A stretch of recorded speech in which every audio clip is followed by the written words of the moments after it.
Gas तुटवड्याचा फटका अहिल्यानगरमधील अनेक देवस्थानच्या प्रसादालयाला बसलेला आहे। अहिल्यानगरच्या आगडगाव इथल्या श्री क्षेत्र कालभैरवनाथ देवस्थानामध्ये प्रत्येक रविवारी जवळपास 5000 भाविकांसाठी महाप्रसादाचं आयोजन हे करण्यात येतं।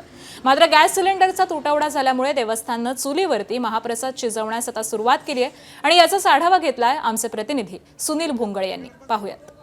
आखाती देशामध्ये सुरू असलेल्या युद्धामुळे गॅस सिलेंडरचा तुटवडा जो आहे तर तो जाणवू लागलेला आहे।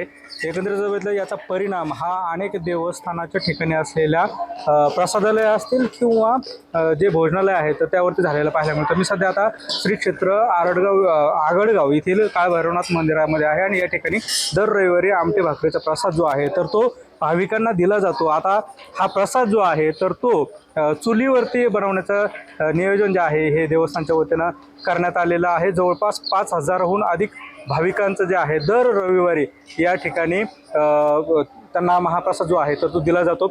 असं वाटलं होतं की आम्हाला देवस्थान असल्यामुळे गॅस मिळतील, परंतु जेव्हा आम्ही विचारणा केली तेव्हा त्या ठिकाणी थोडंसं आडकाठी म्हणजे त्या ठिकाणी आपल्या अडचणी येईल।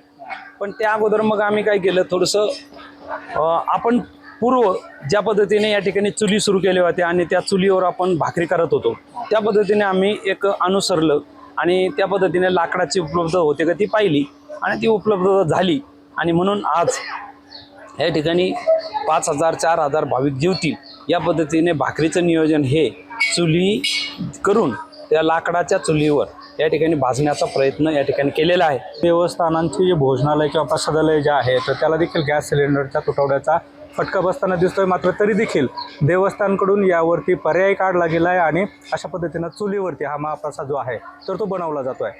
कॅमेरा पर्सन प्रसादसह सुनील भुंगळे, एबीपी माझा, आगडगाव, अहिल्यानगर। एबीपी माझा, उघडा डोळे बघा नीट।